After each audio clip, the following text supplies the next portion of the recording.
Can you imagine a number so notorious that buildings would skip its floor? Enter the number 13. For centuries, many have considered it unlucky. But why? One theory traces back to the Last Supper, where 13 individuals sat at the table and one betrayed Jesus. Fast forward to modern times, and this superstition manifests in mind-blowing ways. For instance, many buildings, especially hotels, skip the 13th floor, fearing that guests might avoid it. Think of it like avoiding that one creaky step in an old house. Delving into this phobia, it's unparalleled how a simple number can shape architectural decisions. Who knew numerology could have such an architectural impact? Reflect on that the next time you press an elevator button. Ever noticed a horseshoe hanging above a doorway and wondered about its significance? This age-old custom began with the Celts, who believed that horseshoes could ward off evil spirits. The iron it was made from was thought to be magical, almost like a superhero's shield for homes. It's somewhat akin to hanging garlic to fend off vampires. Additionally, the U-shaped design, resembling a crescent moon, was deemed sacred and symbolized fertility and good luck. So the next time you see this rustic piece of metal, remember, it's not just for horses. It's a centuries-old guardian watching over a home. Black cats have long been associated with bad luck, but did you ever wonder why? The dark history traces back to the Middle Ages when they were linked with witches. People believed these midnight-hued felines were the witches' sidekicks or even the witches themselves in disguise. Imagine thinking of them as the enigmatic spies of the magical world. In a twist of irony, some cultures view black cats as bearers of good fortune. It's like flipping the coin of superstition. While black cats are just regular pets today, their shadowy legacy in superstition remains a captivating tale of magic and mystery. Shattering a mirror isn't just a mess. Some say it's 7 years of bad luck. Stemming from ancient Rome, mirrors were believed to hold a fragment of the user's soul. To break one was to fracture the soul, disrupting its regeneration cycle. Think of it as accidentally deleting an important file from your computer. Romans believed that souls renewed themselves every 7 years, so breaking a mirror meant waiting 7 long years for your soul to mend itself. Today, while mirrors are commonplace, this age-old superstition still lingers, making us think twice before handling them carelessly. Ever been warned not to open an umbrella indoors? The origin of this belief is both surprising and somewhat comical. Ancient Egyptians revered umbrellas for their shade against the sun, a shield against the angry sky gods. Opening one indoors was seen as an insult to these deities, akin to waving a red flag at a bull.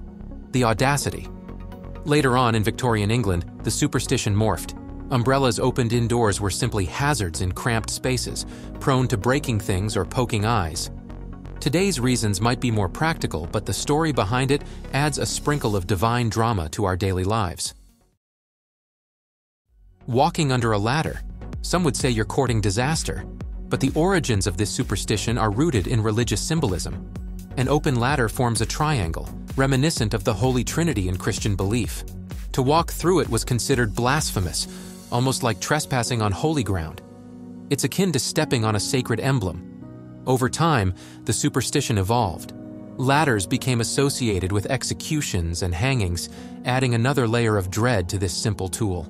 So the next time you sidestep a ladder, remember, you're honoring age-old beliefs, and maybe, just maybe, avoiding a bit of bad luck. Spilling salt and then tossing a pinch over your left shoulder might seem like a peculiar ritual, yet its roots are deeply embedded in ancient practices. Salt, being a precious commodity, was symbolic of trust and friendship. To spill it was to break that trust, similar to dropping a cherished heirloom. By throwing a pinch over your left shoulder, you were supposedly appeasing the devil who lurked there, preventing him from capitalizing on the misfortune. It's like resetting a game after making a bad move. So, while we might not see salt as invaluable today, this gesture remains a testament to its revered status from yesteryears. Touchwood, or knock on wood, is a gesture many do after stating a hope or desire. This action originates from ancient pagan beliefs. Trees were seen as homes for spirits and gods. By knocking on wood, you were either calling upon these spirits for protection or preventing evil ones from hearing your boasts. Imagine it as sending a quick text to a guardian angel. Over the years, while the context may have evolved, the essence remains. It's a silent hope, a quick prayer to the universe, asking for things to go as planned. Carrying a rabbit's foot for luck might seem peculiar, but its origins are steeped in ancient beliefs. Tribes in Africa considered the rabbit a magical creature, as it lived close to the earth and bore witness to the mysteries of the night. Its foot, then, was seen as a conduit for this magic, much like having a piece of enchanted forest with you. The practice migrated to America, where it became a popular charm. So, as intriguing as it sounds, this fluffy keepsake is more than just a fashion statement. It's a relic of ancient mysticism. Here's a surprising twist. Getting pooped on by a bird is considered lucky in some cultures. As unpleasant as it sounds, this event is seen as a rain of riches. Why? Birds, especially those that soar high, are perceived as messengers of the heavens. Their droppings, however distasteful, signify a direct gift from the skies. Imagine it as a messy, unexpected lottery ticket from above. While it's not something most would hope for, it sure puts a silver lining on an otherwise unsavory situation. Thanks for watching. If you enjoyed these incredible facts, remember to like this video and subscribe to SciPulsar for more fascinating content. Until next time, stay curious and see you soon.